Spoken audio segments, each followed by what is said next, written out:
Have you ever been told you don't belong in a space you rightfully earned? Imagine walking onto a plane, confident in your first-class ticket, only to be stopped by disbelief, suspicion, and quiet judgment. That's what happened to Malcolm Pierce, a black CEO who had spent decades building companies, breaking barriers, and proving himself in boardrooms, but none of that mattered as he stood before the empty seat he purchased. What would you do if faced with a choice, remain silent and accept the humiliation, or stand firm and confront the injustice, knowing the eyes of hundreds, maybe millions, are watching? Could you find the courage to risk reputation, comfort, and even opportunity, simply to assert your dignity and the rights of those unseen? Now, imagine every person who has ever been underestimated or dismissed staring at you, counting on your resolve. Could you let them down? Or would you rise? Malcolm's decision didn't just reclaim a seat. It set in motion a reckoning that shook a corporation, inspired strangers, and forced change across an industry. Sit with that thought for a moment. Picture yourself in his shoes. What choice would you make if you're ready to witness the journey of courage, justice, and transformation? Join us. Don't forget to like, share, and subscribe so you won't miss a single moment of this powerful story. The cabin lights dimmed to a soft gold. Passengers whispered, settling into leather seats and glowing screens. A faint scent of coffee drifted through first class, mixing with the sterile chill of conditioned air. Then came the voice. "Sir, you're not cleared for this seat." It wasn't loud, but it cut through the cabin like a blade. Every sound, the hum of engines, the shuffle of feet seemed to vanish. The man in seat 1A didn't move. He simply looked up. He was tall, composed, dressed in a dark travel jacket and a charcoal shirt open at the collar. His name was Malcolm Pierce, founder and CEO of NeuralCore Technologies, one of the most advanced AI firms in America. To most passengers, he looked like just another traveler trying to get home. But to the airline staff, something about him, his stillness, his confidence, his skin made them uneasy. At the aisle stood Craig Simmons, the flight's ground supervisor, a man with too much authority and not enough grace. Behind him, a younger flight attendant shifted nervously, clutching the manifest. Craig cleared his throat. "Sir, this seat is under review for operational reassignment. I'll have to ask you to move to 25C. Malcolm blinked slowly, like someone tasting a word before deciding if it was poison. "Reassignment," he repeated, quiet but steady. "For what reason?" Craig gave the kind of half-smile that never reached the eyes. "Weight distribution, sir. It's a safety protocol." The air thickened. A few first-class passengers turned their heads slightly, pretending not to stare. Malcolm leaned back. "You're saying seat 1A. The seat I paid for is suddenly dangerous because of weight distribution?" Craig's jaw tightened. "It's standard procedure?" "I see," Malcolm said softly. "Then please explain why seat 1B is still empty." Craig hesitated. "That's reserved for a loyalty member who may upgrade last minute." Malcolm's voice stayed calm, almost gentle. "I've flown over 2 million miles with this airline. How much more loyalty do you require?" The younger attendant bit her lip. Craig's hand tightened on the manifest. "Sir, please cooperate," he said. "We're trying to avoid a disturbance." Malcolm's gaze didn't move. His tone never rose. "A disturbance," he murmured, "is when you deny someone their dignity and expect them to smile." The silence in the cabin deepened. A businessman in 2C looked up from his laptop. A teenage boy froze mid-text, eyes darting from Craig to Malcolm. Craig took a step closer. "If you don't move voluntarily, we'll have to call security." Malcolm tilted his head, almost amused. Then call them. He reached slowly into his pocket, not for a weapon, not for his ID, but for his phone. He unlocked it, pressed record, and placed it on the tray table between them. The red dot glowed. Please, Malcolm said, still calm.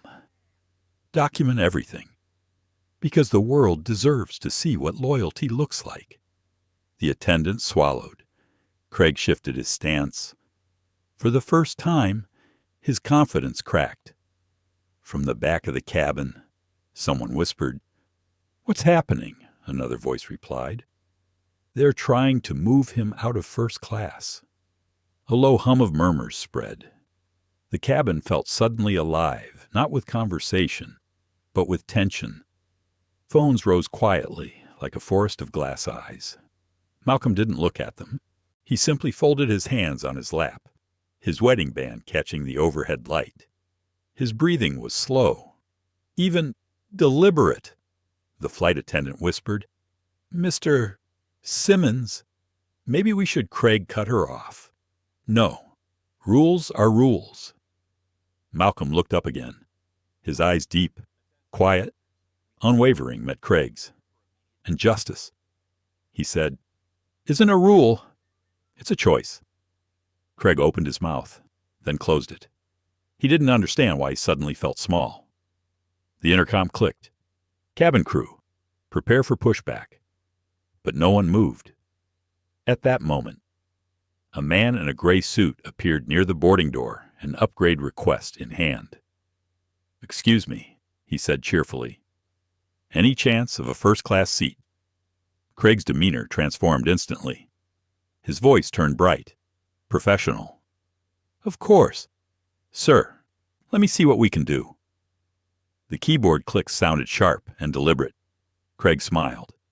"You're in luck. Seat 1A just opened up." The words hit like a slap. The passengers who'd been pretending not to listen froze. Someone whispered, "Did he just say 1A?" Malcolm's hands tightened on the armrest. He looked up slowly. "That's my seat," he said, each word precise. "The one you just told me was unsafe." The businessman faltered. I didn't mean." "It's not your fault," Malcolm said. "It's the system that makes room for you while pushing me out." Craig's tone hardened. "Sir, please lower your voice." Malcolm smiled faintly. "You haven't heard my voice yet?" He stood not quickly, but with quiet control, and looked around the cabin. Dozens of faces stared back, unsure what to do. He reached for his phone, stopped the recording, and spoke clearly for the camera. "My name is Malcolm Pierce, first-class passenger, seat 1A, denied boarding for weight distribution. The seat is now being reassigned to another passenger. I want that documented." He slipped the phone back into his pocket, nodded once, and said to Craig, "I'll take your other seat, but this one," he gestured toward 1A.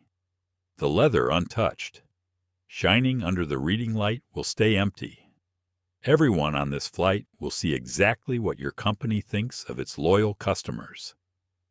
He started walking toward the back of the plane, each step echoing against the hush. People parted for him like a tide. At row 25, he paused, looked down at the narrow economy seat waiting for him, and smiled, not in defeat, but in promise. He sat, knees pressed against the seat ahead, hands folded on his lap. The hum of engines returned, but the air still trembled with something unspoken. In first class, seat 1A remained empty, its absence louder than any protest. From the aisle, a woman in her 60s leaned close. "Excuse me," she whispered. "Aren't you Malcolm Pierce, the NeuroCore CEO?" "Yes, ma'am," he answered quietly. Her expression changed realization, then anger. "Oh, my God," she said. "They didn't." Malcolm gave a small smile. "They did." The woman shook her head slowly. Then they just picked the wrong man to mess with. Malcolm looked forward again, eyes calm, heartbeat steady. Outside the window, the sun dipped below the horizon, painting the tarmac in amber light. He whispered to himself almost a prayer, almost a warning. Let them fly in darkness. I'll bring the light. The seatbelt sign dinged softly overhead. The world, unknowingly, was about to witness a storm. Fade out. The morning sun over Phoenix Sky Harbor Airport shimmered across rows of polished glass. Rolling suitcases clicked against the tiled floor. Announcements echoed through the terminal, blending into the low rhythm of travel. Malcolm Pierce walked with the quiet stride of a man used to both boardrooms and boarding gates. His phone buzzed with calendar alerts, but he ignored them. He carried no entourage, only a worn leather carry-on and a paperback tucked under his arm. On the cover, in faded silver letters, it read, "Flight, the Story of Freedom." He stopped at Gate C-14, checked the monitor, Flight 802 nonstop to New York, and smiled faintly. The day was ordinary enough to disguise the storm waiting ahead. At the counter stood Emily Parks, a young check-in agent, adjusting her name tag with nervous precision. When she saw Malcolm, she smiled politely, then hesitated. Her screen flickered with a red mark beside his name. "Good morning, Mr. Pierce," she began, tapping her keyboard. "I'm sorry. There's a small system issue with your ticket." Malcolm raised an eyebrow. "System issue?" Emily's voice dropped. "It says your seat needs re-verification." He glanced at the boarding pass in her hand. "Seat 1A. Paid in full. Booked 3 weeks ago." "Yep, sir. I see that. But the note says subject to review." Malcolm's tone stayed light. "Review of what?" "Exactly." Emily shifted her weight. "I'm not sure. It just flags automatically sometimes." Behind her, a man in a navy jacket, Craig Simmons, approached. His walk was brisk, his expression practiced. "What's the problem?" Emily handed him the pass. "Seat 1A flagged." Craig scanned it, then looked at Malcolm with the faint smile of someone pretending to be helpful. "Sir, we may need to adjust your seat. First class is tight, and we're running a weight distribution protocol." Malcolm exhaled slowly. "That protocol must be very selective. I travel first class often. Mr. Simmons," he said, "ground supervisor." Malcolm nodded once. "Then you must know how many of these protocols target people who look like me." Craig blinked, unamused. "Sir, I assure you, this isn't personal. We just need to balance the cabin." A man behind Malcolm cleared his throat. "Excuse me, any upgrades for Platinum members today?" Craig brightened. "Actually, seat 1A just opened." Malcolm turned slightly, his expression still calm, but his eyes sharper now. "That was quick." Craig avoided his gaze. "Just trying to accommodate everyone." Malcolm studied the man now slipping his credit card onto the counter. "He's being upgraded into my seat. Correct?" Craig's voice was smooth. "Sir, please step aside so we can process boarding." For a moment, time slowed.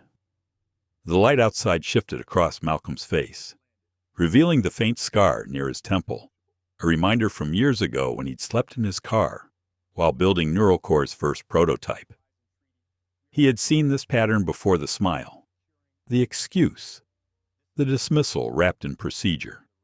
He leaned closer to Emily. "You know this isn't right." Her fingers trembled above the keyboard. Yes, sir, but I can't override his authorization." Malcolm's voice softened. "Sometimes doing the right thing means losing a job. I know that feeling." Craig cleared his throat sharply. "Mr. Pierce, please don't make this difficult." Malcolm smiled faintly. "Difficult is my area of expertise." He took his boarding pass, folded it carefully, and slipped it into his wallet. "I'll take whatever seat you assign. But remember this moment when the cameras start rolling?" Craig frowned. "Excuse me." Malcolm turned toward the window. The reflection of sunlight glinted on his watch. He spoke without looking back. "You'll understand soon enough." He walked to the seating area, sat by the window, and opened his laptop. The Neural Core logo pulsed on the screen. With a few keystrokes, he opened an encrypted file labeled Horizon Protocol 5. The words appeared in blue activates in case of public discrimination involving executive member. He didn't press send, not yet. Across the hall, a child in a bright red hoodie stared at him curiously. "Mom, that's the guy who built the robot teachers." Malcolm smiled. "Almost kid." The mother looked embarrassed, but he waved it off. "It's fine. He's right. I build things that try to make people smarter." She laughed nervously. "Maybe you could build something to fix airlines too." He looked at her. "Maybe I will." The boarding announcement echoed first-class passengers for Flight 802 now boarding. Craig called out names, each one followed by polite greetings. When Malcolm approached, Craig's tone cooled. "Sir, your seat assignment has changed to 25C. Malcolm's eyes drifted toward the monitor. His name still showed beside 1A. Funny. The system seems to think otherwise. Craig's smile was brittle. "System error. It'll update shortly." He extended a new boarding pass. 25C. Malcolm took it, his voice calm but heavy. "Thank you. I'll make sure the system learns from its mistakes." As he walked down the jet bridge, he pulled out his phone. A message blinked from Ava, his 16-year-old daughter. "Good luck on your speech. Dad, don't let them get to you." He typed back. "Always." Then paused, added, "Proud of you."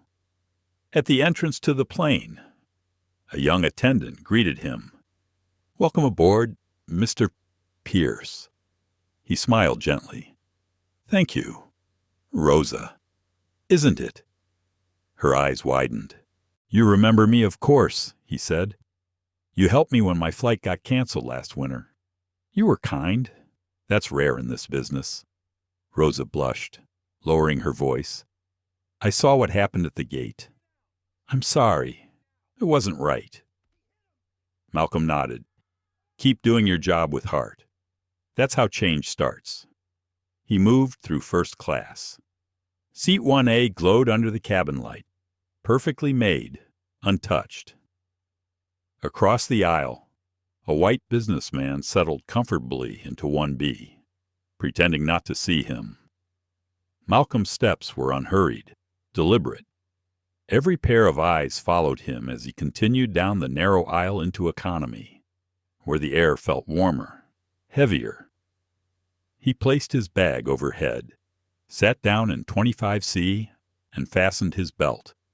From the corner of his eye, he saw Craig lingering near the galley, glancing toward him with something between guilt and pride. Malcolm turned his head, looked straight ahead, and smiled softly to himself. "Balance the cabin," he whispered. "We'll see about balance. Outside." The plane door closed with a metallic click.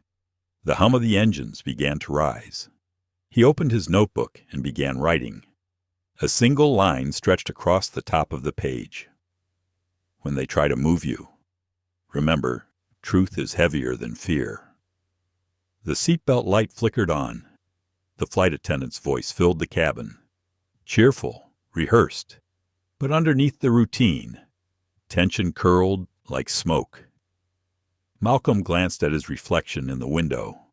Calm, patient, unshaken. The reflection smiled back, as if knowing what the next hours would bring. In his mind, he heard his father's voice. "Never fight with noise. Win with reason. And when reason fails, let the truth speak for itself." The engines roared louder. The plane began to taxi. Somewhere in the first-class cabin, seat 1A waited perfectly empty, glowing under the golden light. A silence settled in Malcolm's chest. He didn't know yet that within 15 minutes, this seat would become a symbol. But he knew one thing: injustice always boards first. He leaned back, eyes half closed, and whispered under his breath, "Let's see who really owns the sky." Outside, the desert shimmered in heat, and Flight 802 rolled toward the runway, unknowingly carrying a storm of consequence. The plane had been boarded for less than 10 minutes, yet the cabin already carried a strange tension, something heavier than air pressure, something unsaid. People could feel it. Conversations dropped into murmurs, like ripples fading after a stone hit the surface. Malcolm sat quietly in row 25, near the back of the aircraft.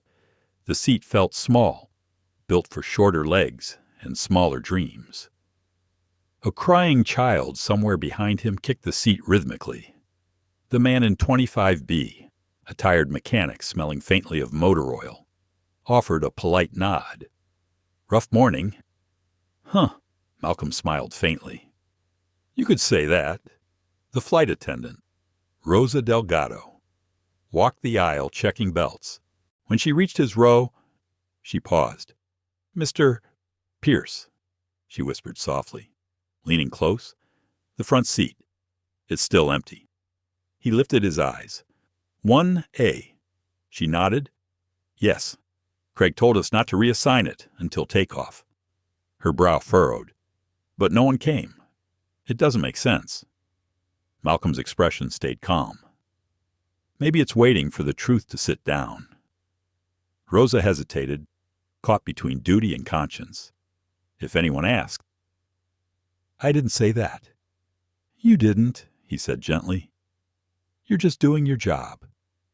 "Thank you." She smiled weakly and moved down the aisle. The pilot's voice came over the intercom, steady female, confident. "Good afternoon. This is Captain Laura Daniels. We're just waiting on a final clearance before departure. Shouldn't be long." Malcolm glanced at the screen on the seatback in front of him. The flight route glowed in a thin white line stretching east. He wasn't watching it. He was studying his reflection-calm face, controlled breath, mind spinning beneath the surface. He opened his phone. Messages flooded in. News alerts, meeting reminders, a notification from his company's Slack channel CEO en route to Investor Summit. The irony wasn't lost on him. Then another message appeared, from an unfamiliar number. "Mr. Pierce, we saw the video from the gate. Are you okay?" He frowned. "Video from the gate?" He opened the link. Someone, probably a bystander, had recorded the confrontation at the counter. The clip already had 50,000 views. In it, his calm voice and Craig's excuses played out clearly. The caption read, "Black CEO denied first-class seat called weight distribution." Malcolm exhaled slowly, a quiet laugh without humor. The internet moved faster than airplanes. He typed back to his assistant, "I'm fine, but this is going to spread.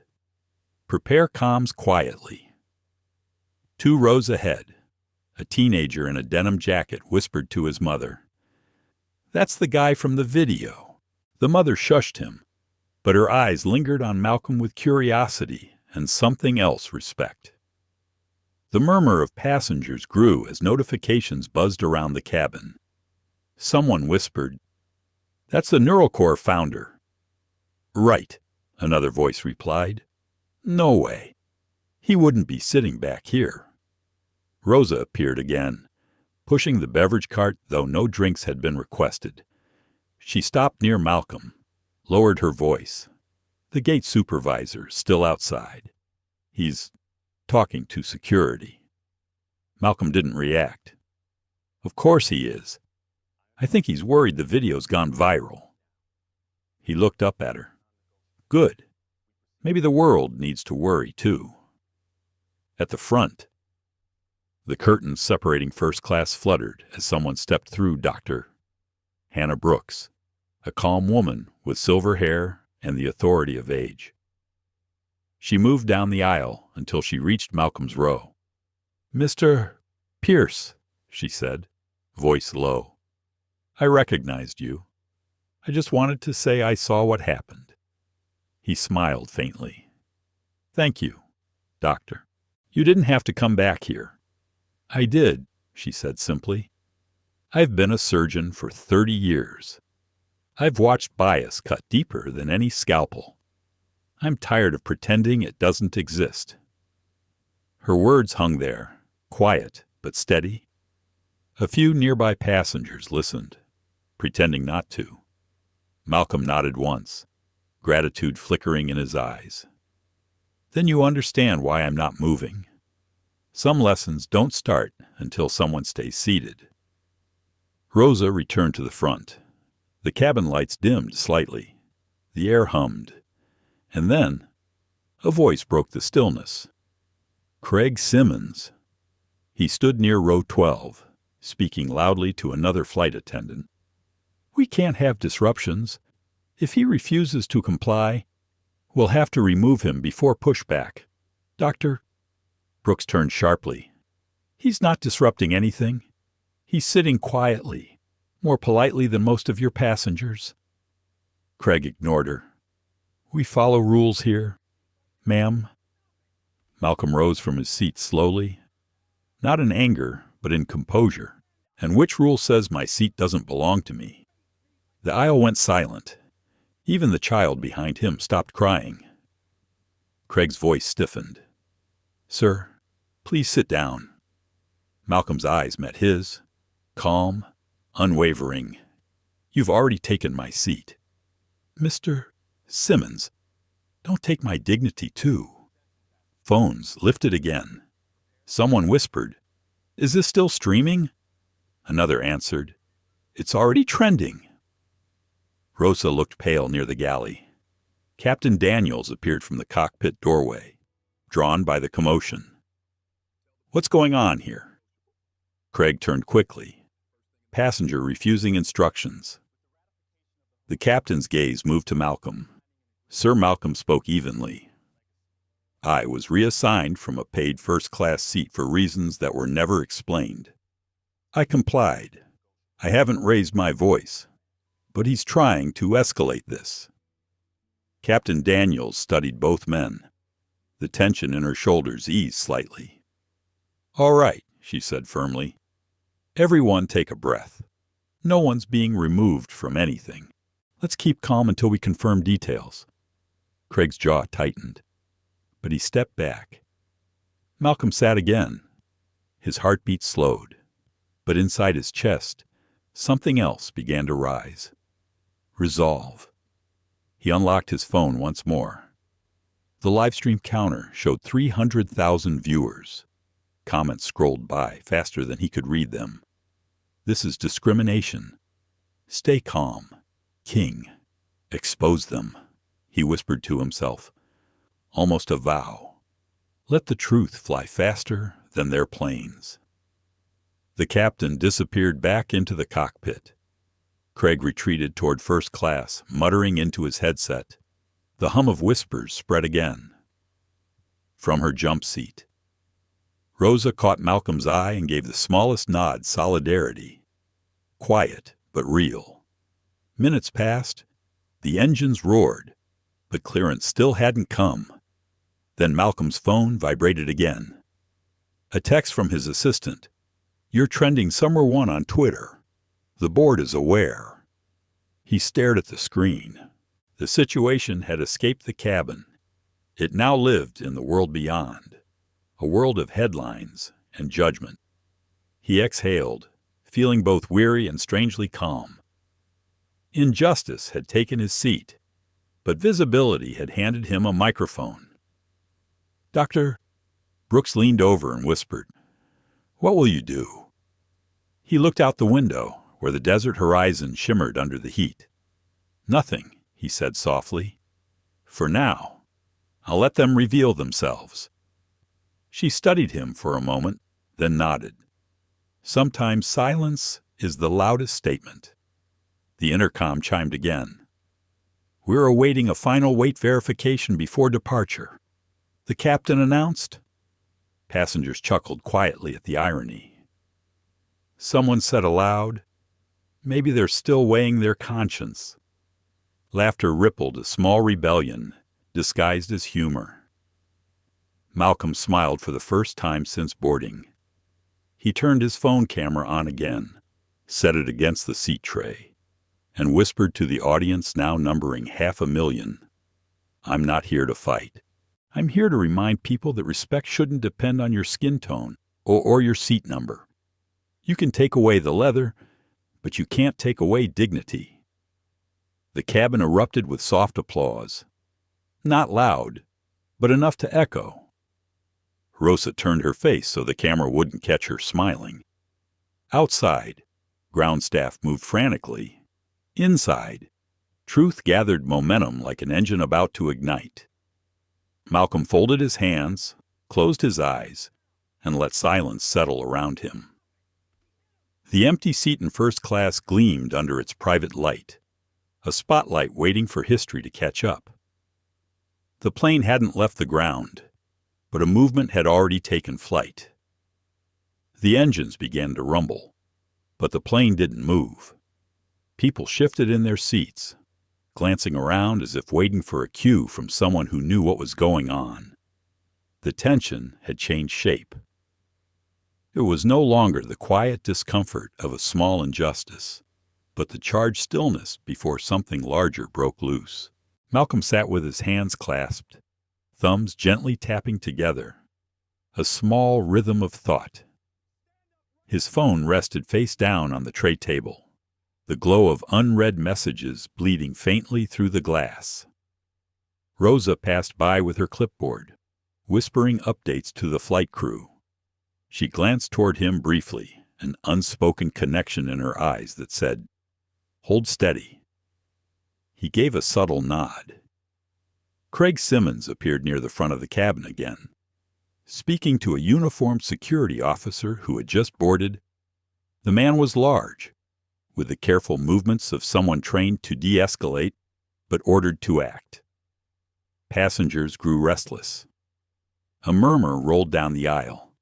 Someone muttered, "They're not really going to remove him." "Are they?" another whispered. "You can't do that now everyone's recording." Malcolm remained still, gaze fixed on the window where the late afternoon sun glared off the wing. He wasn't angry. He was measuring. The officer approached slowly, hat tucked under one arm. "Mr. Pierce." "Yes." The man hesitated, then said softly, "They've asked me to escort you off the aircraft." Malcolm looked at him calmly. "And what reason were you given uncooperative passenger?" the officer replied, though even he didn't sound convinced. Malcolm gestured toward the aisle. "Do I look uncooperative to you?" The officer sighed. "Sir, I don't make the rules." "No," Malcolm said gently, "but you choose whether to enforce them blindly." That sentence hung between them like static.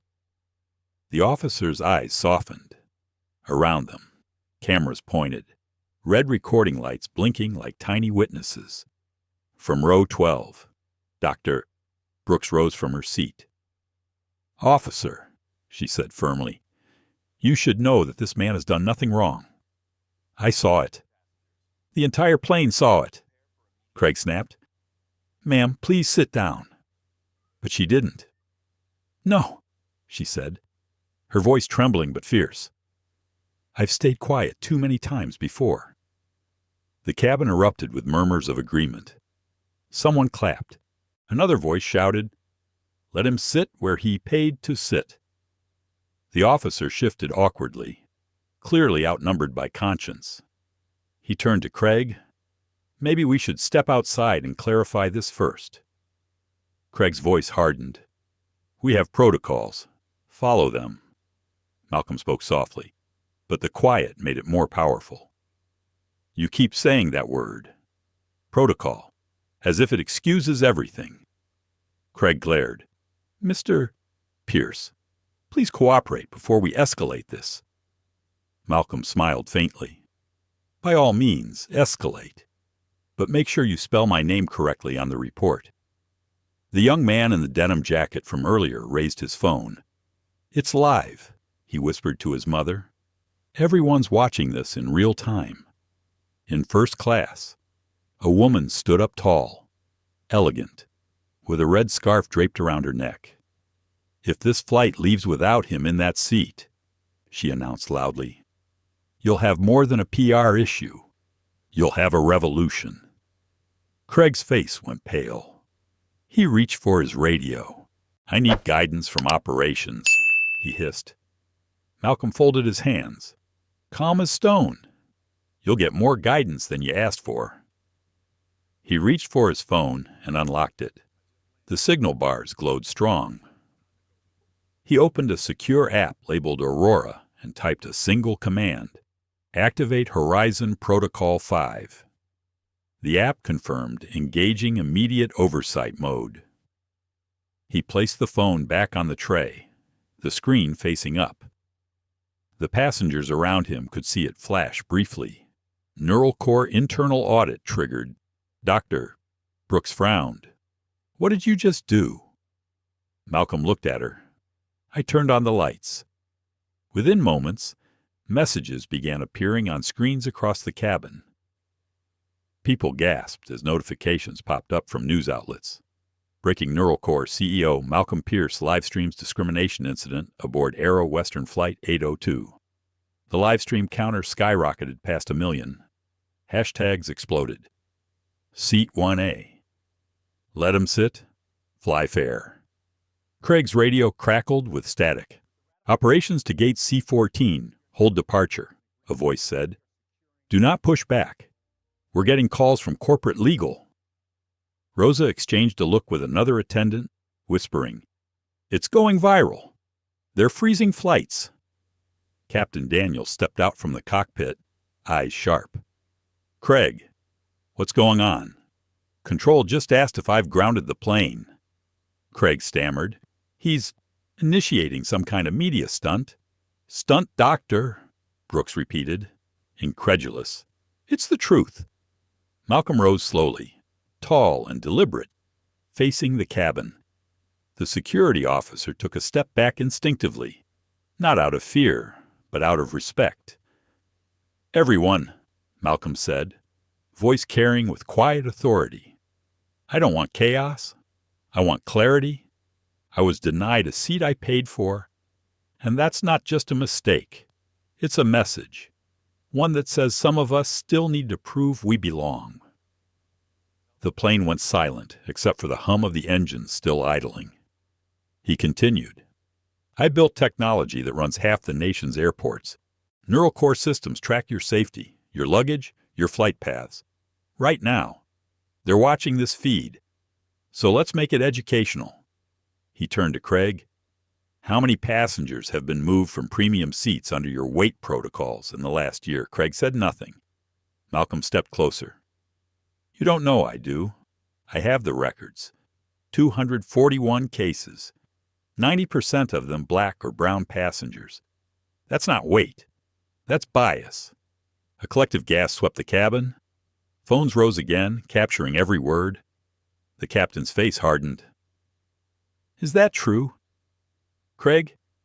He swallowed. I don't handle data. Then you shouldn't handle people, she said coldly. Rosa whispered something into her intercom. The sound of typing filled the cockpit speakers. Within seconds, another voice came through the airline's chief operations officer. Captain Daniels, this is Robert Hale. We're aware of the situation. Keep the aircraft on standby. We're initiating internal review. Malcolm folded his arms. Don't bother with review. You need reform. Robert Hale hesitated. Mr. Pierce, perhaps we can discuss this privately once we land. We won't be landing anywhere until this is addressed publicly. Malcolm replied, I have nothing more to hide, but your company does. Dr. Brooks leaned toward the aisle. eyes shining. "Tell them, Mr. Pierce." He did, calmly, methodically, as though testifying in court. "This isn't about a seat. It's about every gate, every counter, every small humiliation that gets brushed off as procedure. You can't build equality out of excuses." The live stream counter jumped again. 2 million viewers now. The internet had crowned him the voice of reason in real time. Craig tried one last time. "Sir, if you just calm down." "I am calm," Malcolm said quietly. "You mistake composure for compliance.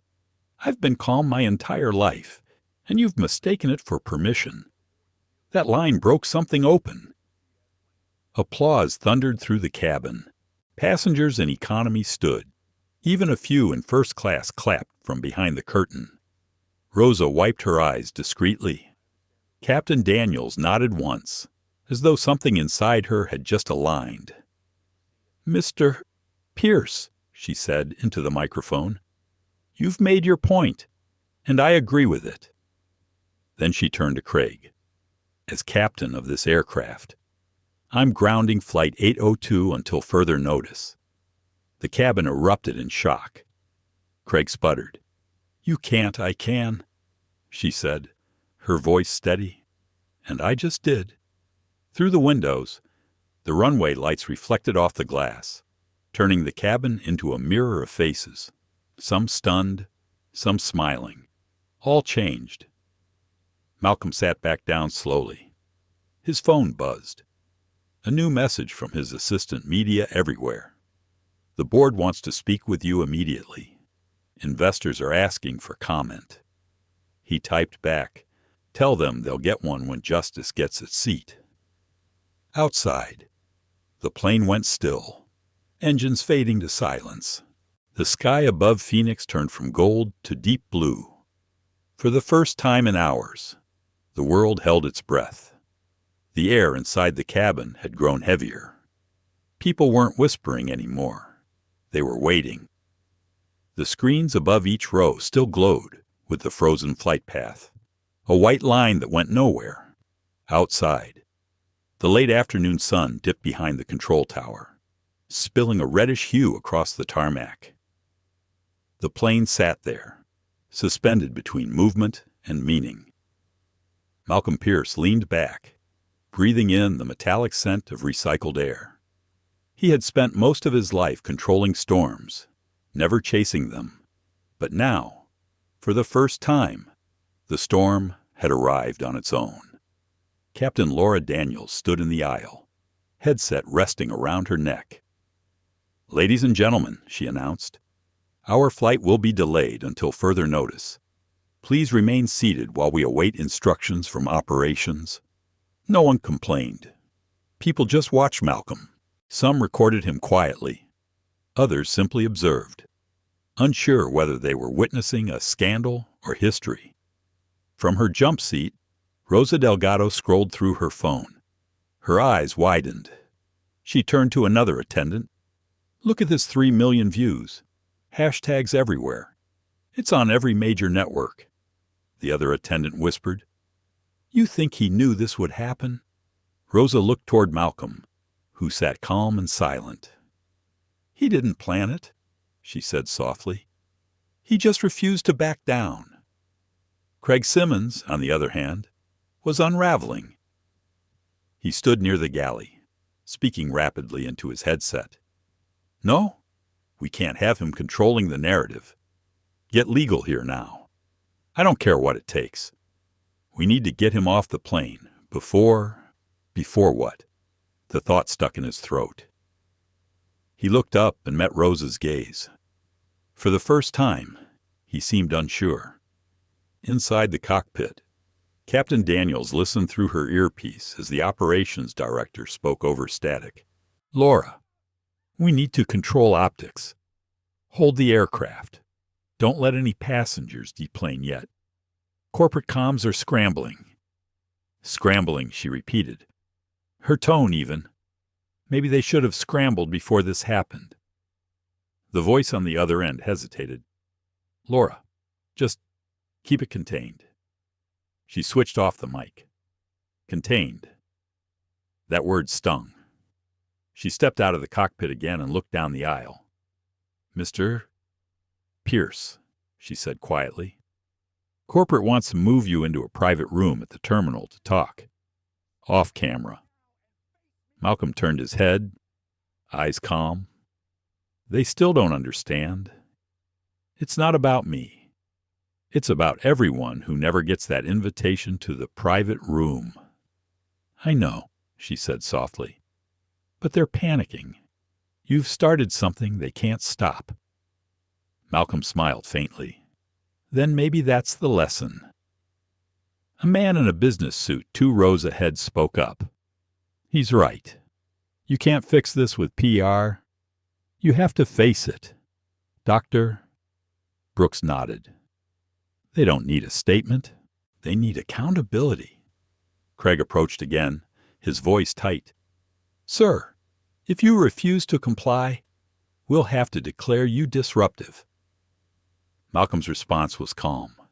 "Do that, and every lawyer in the state will ask why a man sitting silently is a threat."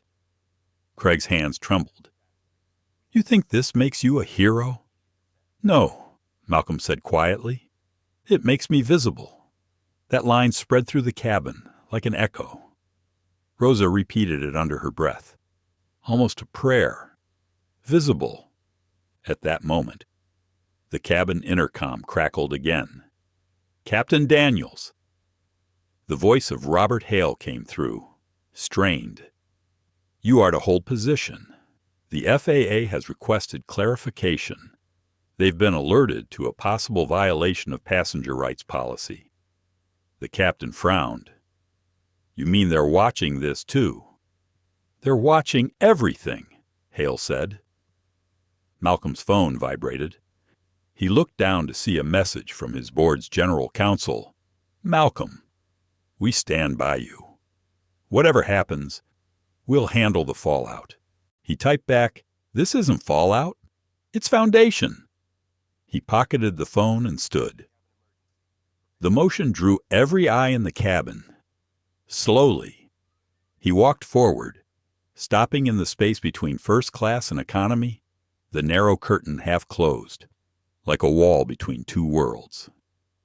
He spoke quietly but clearly, his voice filling the space without effort.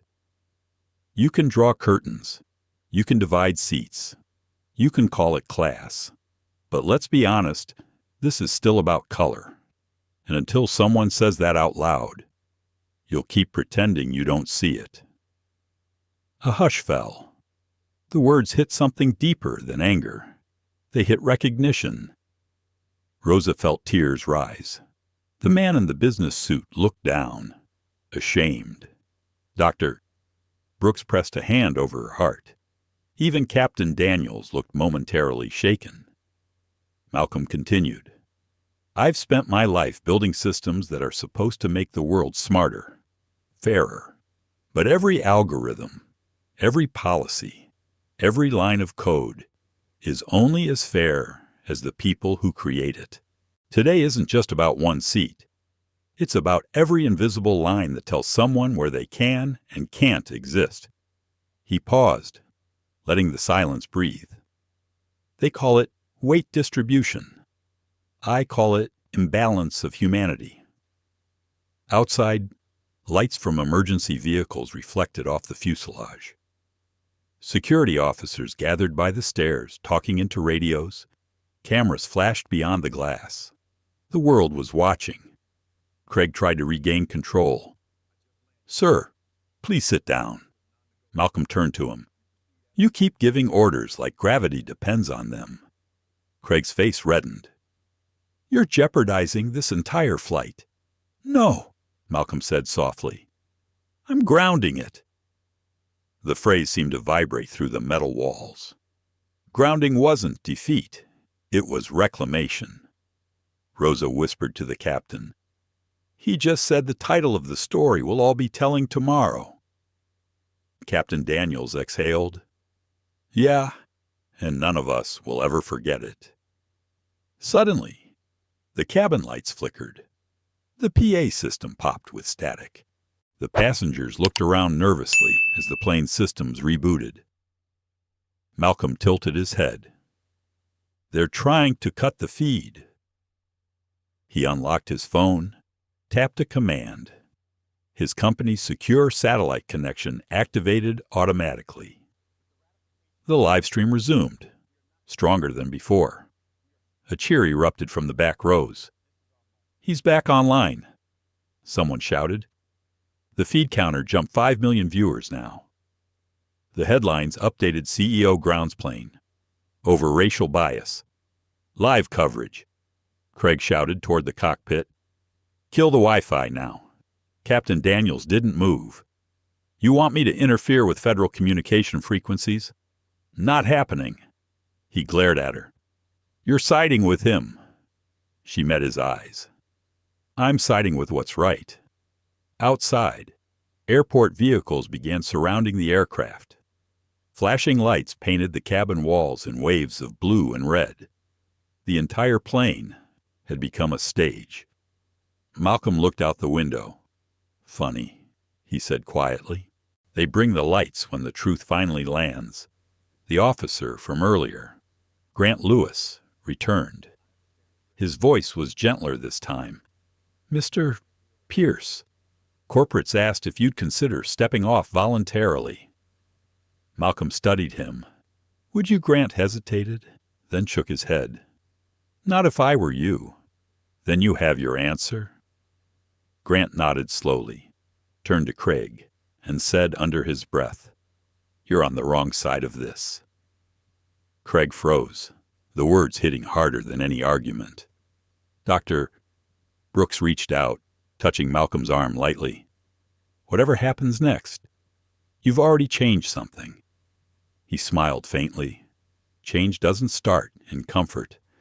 From the intercom, Captain Daniels spoke again, steady and clear. "This is your captain. We will remain on the ground until further instruction. I appreciate your patience, and I ask you to remember, integrity still flies higher than altitude." Applause rippled through the cabin again. Rosa turned her face away, so no one would see her tears. Malcolm sat down once more, looking at the screen of his phone. Messages from strangers poured in. Words of support. Stories of similar humiliation. He realized this wasn't just his battle, it was everyone's. He typed one final message to his assistant. Prepare to issue public statement. Tonight. Then he closed his eyes. The noise around him faded. In the darkness behind his eyelids, he saw his daughter Ava's face the hope, the belief that the world could be kinder. For her, for every child who'd ever been told not your place. He would not move. Outside, the engines cooled, the sky deepened into dusk, and on the ground beneath the wings, history waited for its next breath. The last streak of daylight had vanished. The plane sat unmoving under the floodlights of the runway, surrounded by emergency vehicles that flashed red and blue like silent alarms. Inside, the passengers had fallen into an uneasy quiet. Phones glowed in the dim cabin light. The world outside waited for an outcome, but inside, the story kept writing itself. Malcolm Pierce stared out the window, his reflection half lit by the phone screen in his lap. The live stream counter had stopped at nearly 6 million viewers before he finally ended it himself. The silence afterward felt heavier than applause. His shoulders sank slightly. The adrenaline that had carried him through the confrontation had begun to fade, leaving something quieter behind resolve laced with fatigue. Rosa Delgado approached him carefully, a bottle of water in her hand. "You should drink something," she whispered. He looked up, surprised by the kindness. "Thank you." "You've been sitting here for hours," she said softly. "And I just want you to know, I think you did the right thing." He gave a small smile. Doing the right thing never feels comfortable. Does it? No, she said. But it feels honest? Craig Simmons paced near the galley, phone pressed to his ear. His voice, once sharp with authority, now carried the strain of desperation. I don't care what corporate says, he hissed. He's turning this into a circus. The board wants me to apologize for following procedure. There was no reply from the other end that satisfied him. He hung up, eyes darting toward Malcolm. Dr. Hannah Brooks, still seated nearby, leaned toward Malcolm. They're afraid, she whispered. Malcolm nodded. Good. Fear is the beginning of awareness. A voice echoed through the intercom. It was Captain Laura Daniels again, but this time her tone had changed. Ladies and gentlemen, please remain seated. We're still grounded pending authorization from the FAA. We appreciate your patience. The mention of the FAA drew a few murmurs. Malcolm caught Rosa's worried glance. She mouthed silently. It's getting serious. He leaned back. It was always serious. He murmured. His phone vibrated again. The caller ID read, Chairman, Neural Core Board. He hesitated for a moment, then answered quietly. Malcolm. The deep voice of Chairman Leonard Brooks came through, slow and deliberate. Are you all right? I'm fine, Malcolm said. A little tired, but fine. Your face is everywhere. Leonard continued. Every network, every feed. Half the country's calling you a hero. The other half's calling you a disruptor. Investors are nervous. Let them be, Malcolm replied. Maybe they'll finally ask themselves what kind of world they're investing in. Leonard sighed. The board supports you, but the airline's lawyers are calling this a breach of conduct. They're trying to frame it as incitement. Malcolm's voice remained even. Then they're welcome to sue me. It'll be the most public lawsuit they've ever filed. Leonard paused. You know, there's a way to turn this into something larger. If you're ready. Malcolm's tone softened. Go on. The Department of Transportation has been working with Neural Core's Ethics Division. You remember the pilot project Fairflight? I remember. They want to launch it early. Real-time bias monitoring for service industries. This moment could make it happen.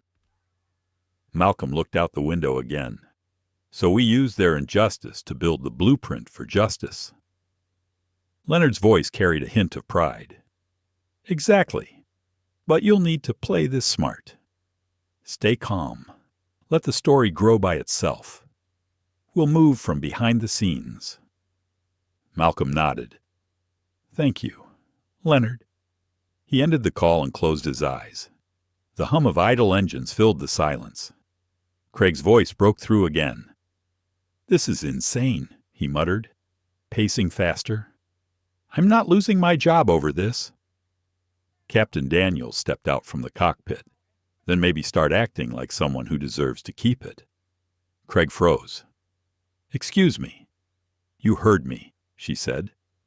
You created this mess. The least you can do is stop adding fuel to it.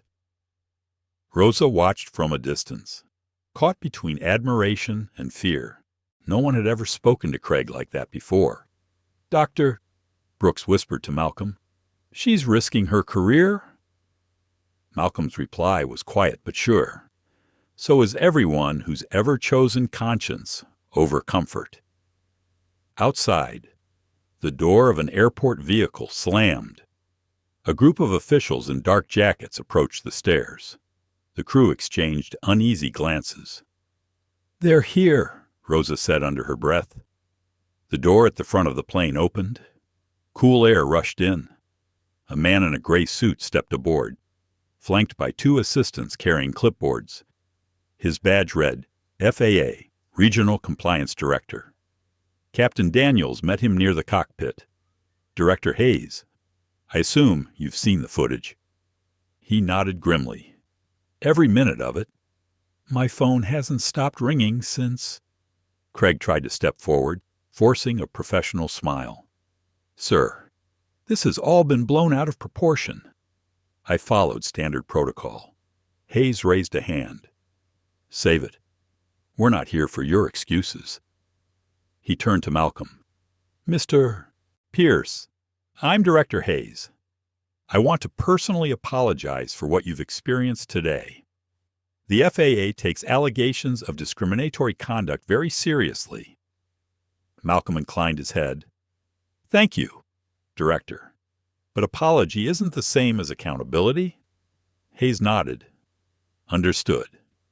I'll be conducting a full investigation, and I'll need your statement before you disembark. I'll cooperate, Malcolm said, but I won't step off this plane until the public knows this won't be buried. Hayes hesitated. You have my word that it won't be. Malcolm studied him for a moment, searching for sincerity. He finally nodded. Then let's proceed. Rosa stood at the back of the cabin, watching as reporters gathered outside beyond the glass. Their cameras glinted in the lights. Hundreds of lenses pointed at the aircraft like eyes. Craig slumped into a jump seat, defeated. For the first time, he looked smaller, as if the uniform no longer fit him. Captain Daniels took the intercom again. Passengers, thank you for your patience. We'll be disembarking shortly. Please remain seated while we assist the investigators. There was polite applause, restrained but genuine. Doctor, Brooks turned to Malcolm. You handled that with grace, she said.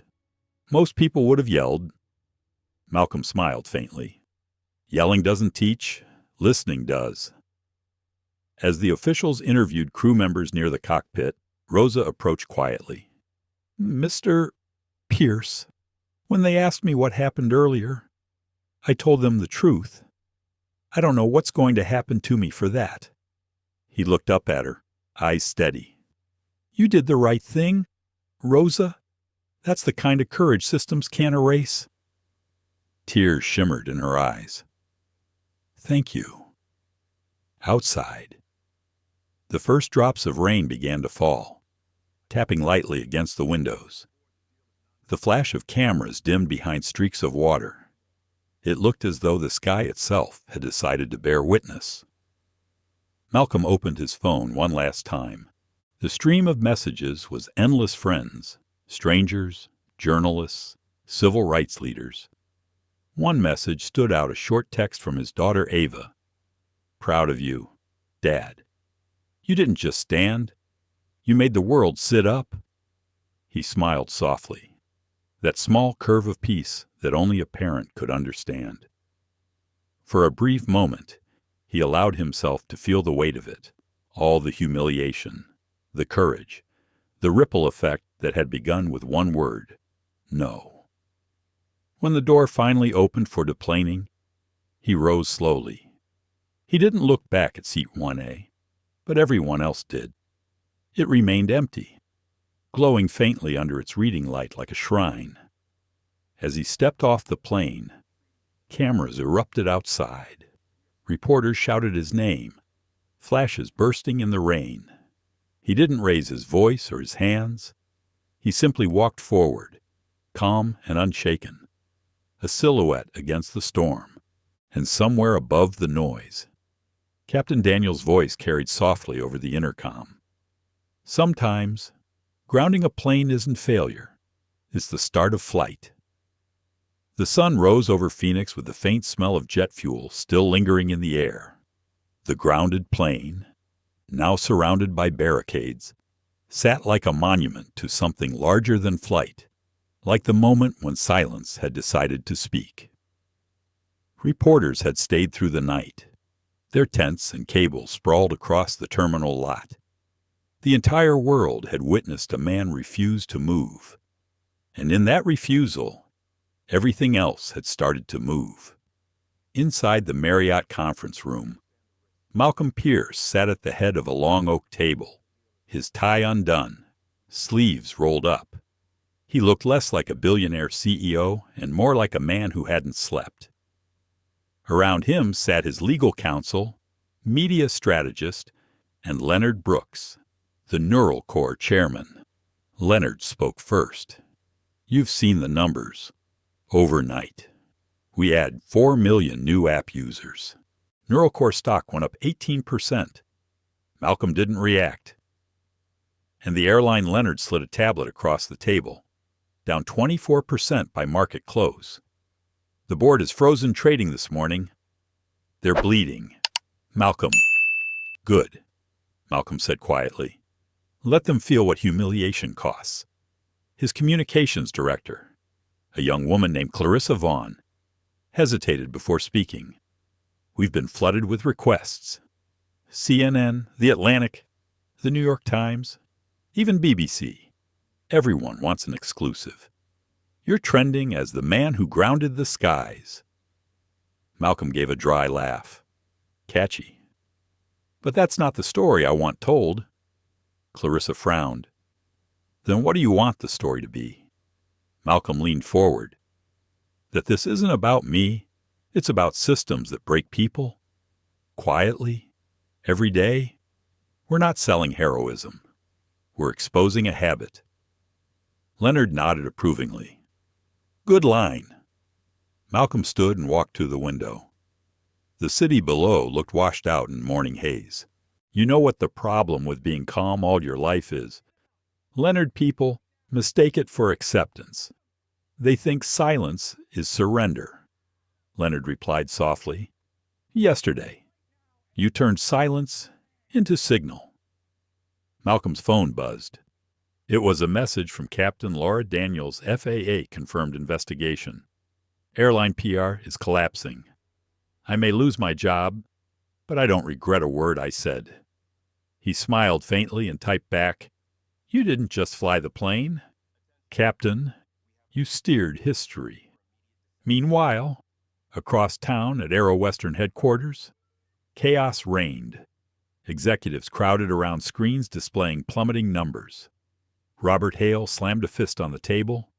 "He's dismantling us in real time. How does one man bring down an airline?" The public relations director spoke nervously. Because he didn't just act, he embodied every injustice people have been too tired to name. Hale glared. "We need to contain this." As Craig filed his incident report, Craig Simmons sat stiffly in a corner, eyes hollow from lack of sleep. "Filed it. Doesn't matter. Everyone's seen the video." Hale's jaw tightened. "We'll claim it was a misunderstanding. Procedural miscommunication," Craig muttered under his breath. "You can't fix this with corporate language." "What was that?" Hale snapped. Craig looked up, weary but defiant. "You heard me. I followed your policies. I did what you trained us to do, prioritize brand alignment. You built this culture." For a moment, Hale had no response. The truth was sitting across from him, staring him down, back at the Marriott. Malcolm met with Director Hayes from the FAA, who had arrived in person this time. The man's gray suit was immaculate, his demeanor precise. "Mr. Pierce," Hayes began, "the investigation has begun. We're interviewing staff and cross-referencing your documentation." "Good," Malcolm said, "because I'm not waiting for them to reform themselves. I've already started something called Project Horizon." Hayes tilted his head. "What's that?" Malcolm tapped his tablet, showing a sleek interface, a public transparency platform. Every complaint filed in air travel will be tracked through an open ledger, immutable, auditable, public, no more disappearing reports. Hayes looked impressed. "That's revolutionary." "It's accountability," Malcolm replied simply. Leonard added, "Neural Corps will fund it, but we'll need FAA cooperation to make it official." Hayes thought for a moment. "I can't promise political approval, but I can promise personal support." "That's all I need," Malcolm said, as Hayes left. Clarissa checked her phone and gasped. Sir, you need to see this. She turned the screen toward him. It was a press statement from Aero Western Airlines. We are deeply sorry for the misunderstanding involving Mr. Malcolm Pierce. The airline values diversity and inclusion, and we are taking immediate steps to retrain staff. Malcolm read it slowly. They're not sorry. They're scared. Leonard smiled thinly. Scared people can change fast. Malcolm shook his head. Scared people make promises. Accountable people make progress. Clarissa hesitated. There's more. They're inviting you to a press conference at 3 p.m. They want to publicly reconcile. Malcolm stared at the screen. Reconcile. They humiliated a man for existing, and now they want a photo op.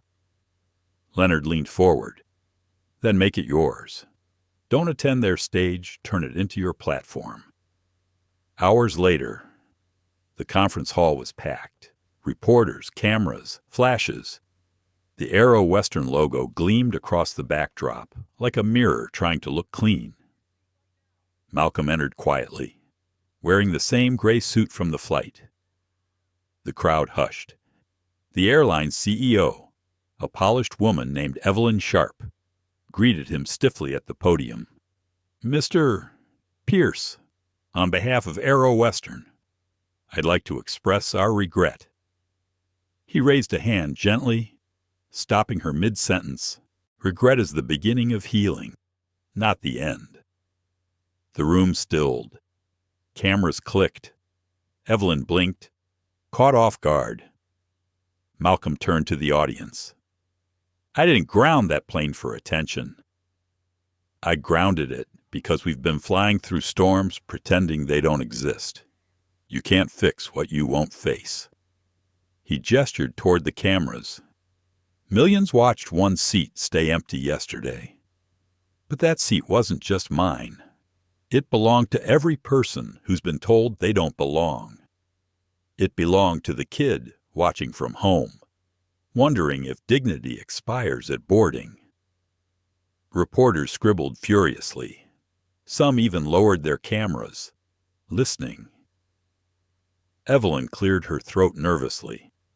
We will be partnering with Mr. Pierce and NeuralCore to develop new bias detection systems. Malcolm turned slightly toward her. We'll be partnering with the public. Transparency isn't a contract. It's a commitment. Applause erupted. It started small, from a group of journalists, then spread through the room. Leonard leaned toward Clarissa. He just hijacked their own press conference. Clarissa smiled. He didn't hijack it. He freed it. After the event, Malcolm walked outside into the warm evening air. Protesters and supporters had gathered behind the security barriers, holding signs, "We see you," "Fair flight now," and "Seat 1A for everyone." A little girl near the front held up a crayon drawing of a plane, filled with passengers of every shade. Malcolm bent down, smiling gently. "That's beautiful. What's it called?" "Everybody's Sky," she said proudly. He felt a lump in his throat. "That's perfect," he whispered. Reporters shouted questions from every direction, but he ignored them, letting the child's voice echo in his mind. Everybody's Sky. That was the real title of what he was building. Later that night, as he returned to his hotel room, he opened his laptop.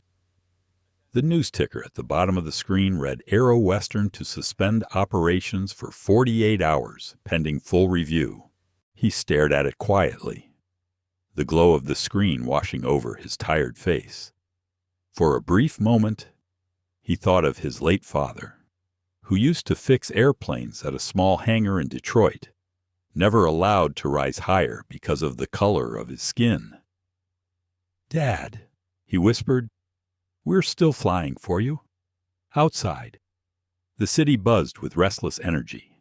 In homes, airports, offices, people debated, shared, argued, but for the first time in a long time, they were talking about change And somewhere deep inside, Malcolm felt it too, the beginning of Lift. The morning headlines screamed across every screen in America. The grounded flight that changed corporate America. Malcolm Pierce redefines accountability. News anchors dissected every second of footage, every line of his speech. For once, the media didn't twist the story into outrage, they amplified its meaning. But Malcolm Pierce wasn't celebrating. He sat on the balcony of his hotel suite, coffee growing cold beside him. The city stretched far below, restless and electric. Across the glass table lay a dozen open tabs on his laptop, emails from activists, scholars, and corporate executives. Each one started the same Mr. Pierce. You've inspired us to act. Yet for every word of support, there were threats too. Anonymous messages, accusations of grandstanding. One even read, "Stay in your lane. CEO. Planes don't need heroes." He ignored them. Real change always made noise. His phone buzzed again. It was a video call from his daughter, Ava. Her dorm room at Howard University glowed behind her, a collage of books and posters. "Dad, they're talking about you in my ethics class," she said, grinning. Professor Reynolds called it the modern Montgomery moment. Malcolm laughed softly. "Tell your professor I didn't set out to start a movement." Ava tilted her head. "Maybe that's why you did." He paused, pride flickering in his eyes. "You okay with all the attention?" "I'm fine," she said. "Everyone's proud. But are you okay? You look tired." He smiled faintly. "Tired's fine. It means you're doing something that matters." Before he could say more, another call came through from Clarissa Vaughn. "Go ahead. Answer," Ava said, waving. "The world's waiting on you." When the call switched, Clarissa's face appeared, her tone urgent. "Malcolm, you need to see this." She turned her camera toward a television screen in the press room. Evelyn Sharp, Aero Western CEO, stood behind a podium, her expression tense. After careful consideration, she said, "The board has decided to place multiple executives, including Operations Chief Robert Hale, under suspension pending investigation. Furthermore, Aero Western Airlines will be partnering with NeuralCore Technologies on a new initiative, the Horizon Accord." Malcolm's brows lifted. "They're using the name already." Clarissa nodded. "Not just using it, they're giving you full authority to lead it. Publicly. That's not a partnership." He said, "That's an admission." Clarissa grinned. "Exactly. They're surrendering. Malcolm." He leaned back, exhaling slowly. The moment was larger than victory. It was transformation taking root. "Schedule a briefing," he said. "We'll make sure it's not just symbolic." Across the city, protests and rallies continued. College students painted banners reading "Everybody's Sky in Seat 1A belongs to us all." Airport workers wore pins that said "Fly Fair." It was spreading beyond headlines. It was becoming culture. Meanwhile, Captain Laura Daniels sat in a modest cafe by the runway, her uniform folded neatly beside her. She'd been grounded pending review. She watched the coverage on the cafe television as the news anchor replayed her words. "Integrity still flies higher than altitude." A man at the counter recognized her. "Hey, you're the captain from that flight." She smiled modestly. "Guilty." He grinned. "My wife and I watched the live stream." "You did the right thing, ma'am. Not many would have stood their ground like that." She sipped her coffee. "Standing's the easy part. It's staying grounded afterward. That's hard." Just then, her phone buzzed an email from Malcolm. "Laura, NeuralCore wants you on the Horizon Accord leadership team. We need people who acted when it mattered. Call me." For the first time in days, She laughed a soft, relieved sound that turned a few heads elsewhere. Rosa Delgado finished her shift on a different flight, now reassigned to a smaller route. The passengers didn't know her story, but her colleagues did. When she walked through the terminal, a few clapped quietly. One whispered, "You're the one who told the truth." She nodded politely, her eyes glistening. As she reached the gate, her phone buzzed with a message from an unknown number. She opened it. "Malcolm Pierce, Rosa, your courage changed everything. I'd like you to join our new training initiative, Real Reform, not corporate slogans. If you're ready, we'll start next week." Her knees almost gave out. After all the fear, after all the whispers that she'd lose her job, now came this a chance to build what she'd believed in all along. She typed back shakily, "I'm ready."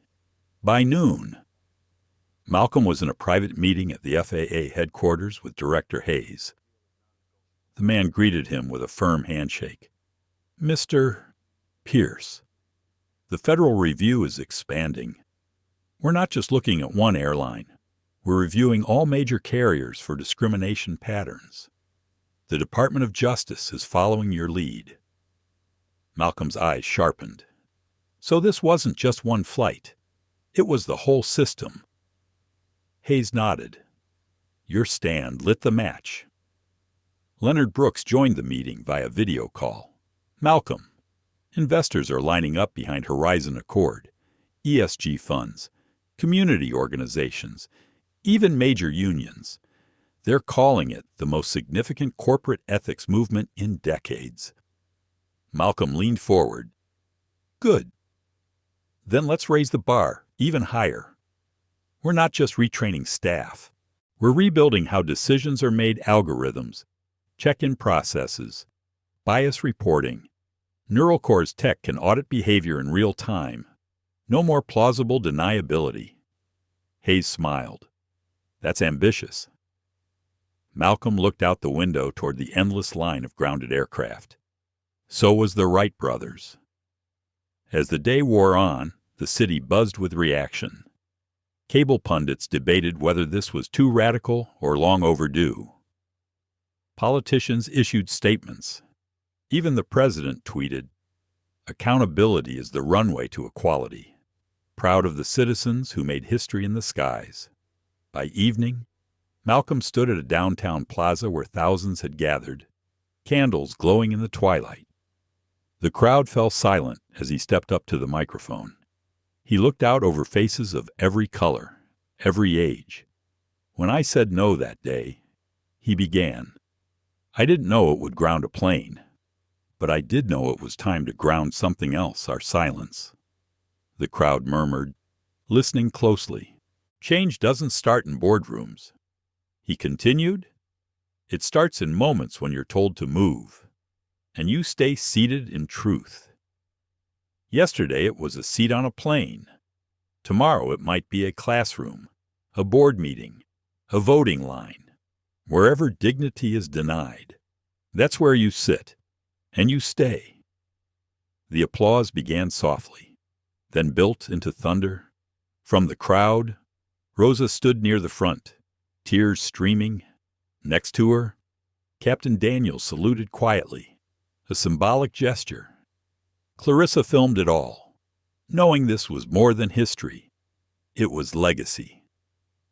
Malcolm's voice rose above the cheers. "We're not grounded anymore. We're ascending not just in planes, but in purpose." As he stepped away, a young journalist approached with a trembling recorder. "Mr. Pierce," she asked, "if you could sum this up in one message to America, what would it be?" He smiled gently.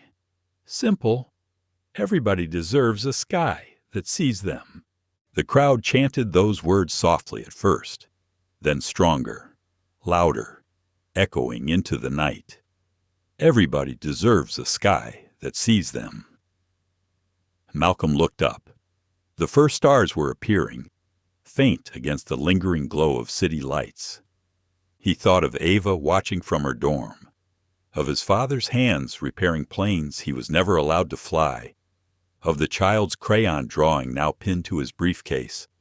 He whispered to himself, "We're still climbing. Dad." The city skyline shimmered, reflecting thousands of lights like constellations finally forming their rightful shape. And for the first time since that day on the runway, Malcolm Pierce felt something he hadn't in years, not vindication, not triumph, but peace. The following morning, Malcolm Pierce returned to the Aero Western terminal, not as a passenger, but as a visitor whose presence carried the weight of accountability. The tarmac was quieter now, still dotted with grounded planes reflecting the pale light of sunrise. Each aircraft seemed to hum with anticipation, as if aware that their paths would now be guided by different hands. Inside the terminal, employees moved about cautiously. The usual chatter and efficiency had been replaced with a hushed awareness. Many had seen the live stream. Many had read the headlines. And now, the world had handed them a mirror. Malcolm walked slowly, observing every gesture, every hesitant glance.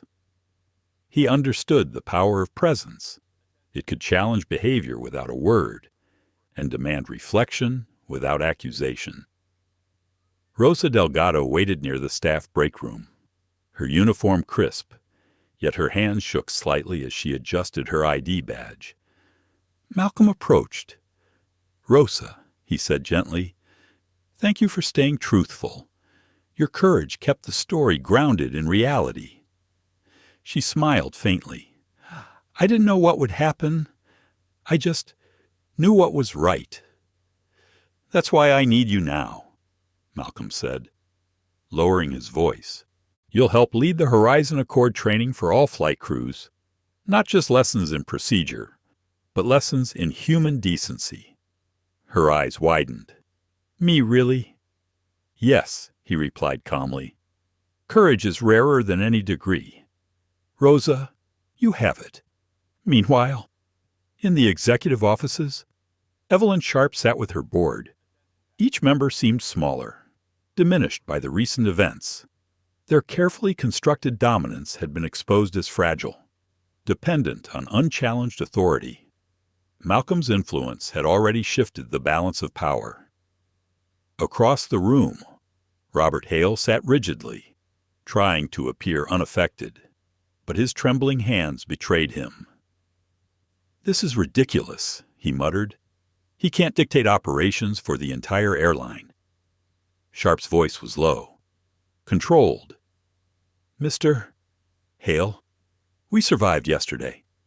We will survive today. But the board has no choice but to comply with the Horizon Accord." Malcolm's presence in the terminal, combined with the public scrutiny, had created a new reality. The old rules, the unseen biases, the silent discrimination all had been laid bare. And now, with every step he took, the employees understood that complacency was no longer an option. Director Hayes entered quietly, nodding at Malcolm. "We've begun auditing the airline's internal reports, looking at every incident from the last 5 years. Your stand has accelerated federal oversight." Malcolm nodded. "Good. Oversight without consequence is useless. Let's make sure this leads to measurable change." As he moved through the terminal, passengers waiting for flights approached cautiously, some with cameras, others simply to offer words of support. One young woman, a student from a nearby college, handed him a drawing a plane filled with passengers of every color, all seated equally. Malcolm accepted it silently, nodding at her with quiet gratitude.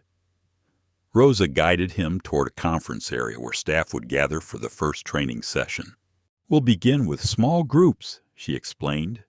"Real-life scenarios, discussions, reflections." Malcolm looked at the room. Flight attendants, gate agents, and security officers shifted nervously in their seats. Some avoided eye contact. Others stared openly, curious, unsettled. He understood that this was the moment where fear met opportunity. He began speaking softly, deliberately, so that every word could resonate. Yesterday, we witnessed how one decision, one act of ignoring dignity can ripple across lives. Today, we start the work of ensuring that ripple becomes a wave of awareness, understanding, and reform. He paused, letting the weight of his words settle. It's not enough to comply with policy. You must understand why the policy exists and who it impacts when it is misapplied. Respect isn't optional, it's mandatory. Rosa watched the group react. Eyes shifted. Some employees whispered to each other. The murmur of conversation grew into engagement. For the first time, they were listening not out of fear of consequences, but out of recognition that their actions mattered. Later, Malcolm sat with Leonard Brooks and Clarissa Vaughn to review the initial findings from the federal audit and employee feedback. "The data is staggering," Clarissa said, scrolling through her tablet. "Hundreds of incidents that were minimized or ignored. It's worse than we thought." Leonard nodded. "And yet, the momentum is in our favor. Employees are speaking up. Media is highlighting the training initiative. Investors are supporting ethical reforms." Malcolm's expression was thoughtful. "This is just the beginning. We need systems that prevent bias before it manifests automated alerts, reporting mechanisms, real accountability." The Horizon Accord isn't symbolic, it's structural. Hours passed as they reviewed protocols, drafted implementation plans, and strategized outreach. Malcolm's calm, steady presence kept the team focused, grounded. He understood that momentum could be fleeting if not carefully channeled into actionable steps. Meanwhile, outside the terminal, the world continued to respond. Social media feeds were filled with discussions about equality, fairness, and corporate responsibility. Hashtags proliferated, Ready Horizon Accord, Every Seat Counts, Neural Core Reforms. Communities across the country began organizing discussions, workshops, and campaigns inspired by the incident. Malcolm finally took a moment to step outside, onto a balcony overlooking the runway. The planes still sat grounded, but they no longer seemed inert. They symbolized opportunity, accountability, and the possibility of transformation. Ava called again from her dorm. "Dad, they're talking about you in my history class now. They called it the day the skies were rewritten." Malcolm chuckled softly. "Not me. Ava. Everyone who stayed seated, everyone who spoke up, that's what rewrote the skies." "Are you proud of yourself?" she asked. He smiled faintly. "I'm proud of us. But remember, it's not done yet. We're just beginning to climb." The terminal was alive with movement as the first group of employees filed into the training session. Malcolm remained at the back, observing. He understood the weight of responsibility not just for change, but for ensuring that change endured. Director Hayes entered again, accompanied by federal auditors. "Mr. Pierce," he said, "the oversight has already flagged several key areas for immediate improvement. Your involvement is critical to ensuring compliance and meaningful reform." Malcolm nodded. "Then let's not waste another moment. We'll start with the small actions, the ones that build into culture." As the sun set over Phoenix, Malcolm looked out at the runway. The planes were ready to move again. But for now, stillness was purposeful. The skies were no longer just a space for flight. They were a platform for change, visible to all who dared to look. And for the first time since that fateful flight, Malcolm Pierce felt a profound sense of alignment between his work, his principles, and the world outside. Every step forward now would echo not just in corporate halls, but in the hearts of those who had witnessed courage in motion. Weeks had passed since that fateful day on the tarmac, yet the ripple of Malcolm Pierce's actions continued to reverberate. The world was talking not only about one CEO who refused to yield, but about the systemic injustices that had been hiding in plain sight. Malcolm walked into NeuralCore's corporate campus with measured steps, the morning sun glinting off the glass facade. Employees gathered at the entrances, some waving, others quietly watching, each of them aware they were witnessing history in motion. Inside, the atmosphere was charged with purpose. Project Horizon was no longer an abstract concept. It had become a living, breathing initiative. Every department had integrated bias detection protocols, transparent complaint reporting systems, and real-time monitoring that ensured accountability from gate agent to executive. Malcolm's vision had transformed theory into structure, turning discomfort into measurable reform. Clarissa Vaughn met him in the main atrium, a stack of reports and schedules in hand. "We've got the first live training session scheduled for Aero Western staff this afternoon," she said. "Federal oversight teams will be observing, and the press will be present." Malcolm nodded, adjusting his tie.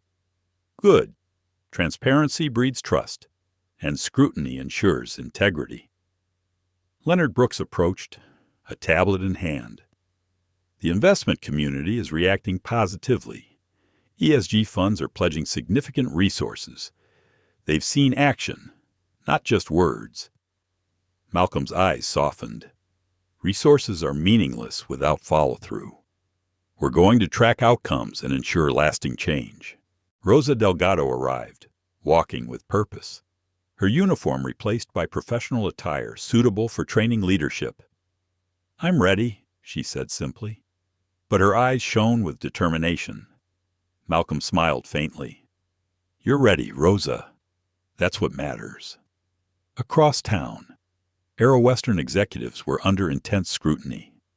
Evelyn Sharp held her weekly board meeting with more tension than she had ever known. Robert Hale sat quietly in a corner, papers in disarray. Every corporate excuse from past weeks now meaningless in the face of Malcolm's reforms. Public and federal attention had shifted the boardroom's dynamic. Authority no longer came from title, but from accountability and action. Meanwhile, Captain Laura Daniels prepared for a demonstration session with staff, focusing on real-life scenarios where decision-making impacted passenger dignity. She had become an unexpected leader in the effort, guiding employees through discussions about bias, empathy, and ethical choices. Her calm authority created an environment where mistakes were no longer hidden, they became lessons. Malcolm entered the training hall and surveyed the room. Employees of varying ranks, backgrounds, and experience levels sat quietly. Some had initially resisted, others had begun to see the imperative for change. He stood at the front, letting the silence settle. It was heavy with attention, anticipation, and curiosity. "Yesterday, many of you may have thought compliance meant following rules," he began, voice calm but commanding. "Today, compliance will mean understanding impact, respecting dignity, and making decisions that reflect humanity, not convenience." He paused, letting the words resonate. Project Horizon will monitor, measure, and report actions across all levels of service. Bias can no longer hide in routine. It will be visible. It will be addressed. And those who commit to change will lead. Those who resist will step aside. Rosa stepped forward, presenting case studies of real-life interactions. Employees listened, some shifting uncomfortably as scenarios mirrored past actions. They whispered, questioned, and debated. The dialogue was raw, honest, and necessary. Malcolm watched silently, recognizing the transformation required discomfort and introspection. Later that afternoon, Malcolm held a conference with Director Hayes and federal observers. The metrics show significant improvement. Hayes noted, passenger complaints regarding discrimination have already decreased by 15% since implementation. Visibility and reporting are having immediate effects. Malcolm nodded. This is only the beginning. We're creating a framework that can be replicated across the industry. Accountability should not be optional. Ethics should not be performative. They must be structural. As the day faded into evening, Malcolm returned to his office overlooking the city. He opened his laptop to see news updates from across the globe. Aero Western had issued a comprehensive statement acknowledging past failures, committing to reform, and inviting public scrutiny. Stories of other airlines beginning similar programs were emerging. The movement Malcolm had catalyzed had become a force beyond any single flight. His phone vibrated. Ava called. "Dad," she said excitedly, "my school is hosting a discussion about your actions. They're asking how one person can create change." Malcolm smiled, leaning back. "Ava, change isn't about being one person. It's about refusing to be passive. One decision can spark 1,000 more."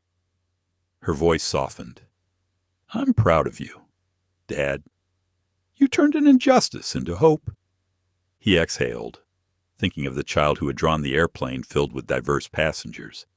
He had carried that vision forward, making it tangible. "Hope is what we leave behind," he said quietly. "Not headlines, not applause, but hope.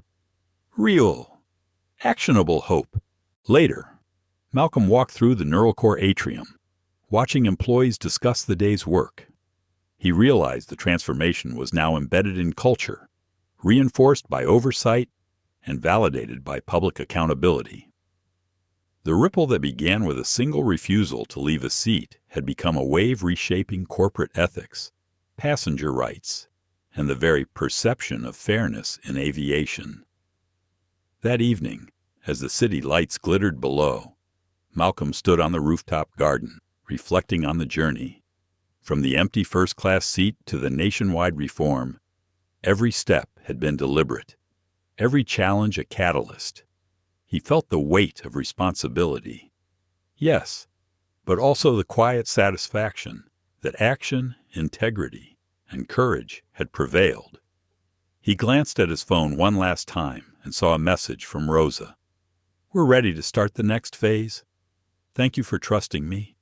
He typed back, "Lid with courage. The world will follow." The stars began to emerge above the city. Each one seemed to shine a little brighter, as if affirming the possibility of justice, equality, and the power of one person to ignite change. Malcolm Pierce knew the journey wasn't over. It never would be, but for the first time in years. He felt that the skies were finally aligned with what was right. Malcolm Pierce's experience teaches us that dignity and integrity are worth standing for, even when the stakes are high. Life will often place us in situations where our rights, our voice, or our presence is questioned not because of who we are, but because of perceptions, prejudice, or systemic bias. In those moments, the choice to act with courage can transform not only your life, but also the lives of countless others who face similar challenges silently. This story reminds us that true leadership is measured by how we respond to injustice, not by comfort or convenience. It emphasizes accountability, the importance of ethical action, and the power of using one's position to effect meaningful change. It shows that standing up for what is right can create a ripple effect, inspiring communities, changing institutions, and leaving a legacy for future generations. For older audiences, the lesson resonates deeply. Life is filled with opportunities to act courageously, to challenge systems that perpetuate inequality, and to model integrity for younger generations. Malcolm's stand exemplifies how patience, planning, and moral clarity, combined with decisive action, can turn a single moment into a lasting impact. Thank you for joining us on this incredible journey of courage and justice. If Malcolm's story inspired you, please like, share, and subscribe to our channel so you won't miss more powerful stories that challenge, move, and empower. Your support helps us bring these moments to life.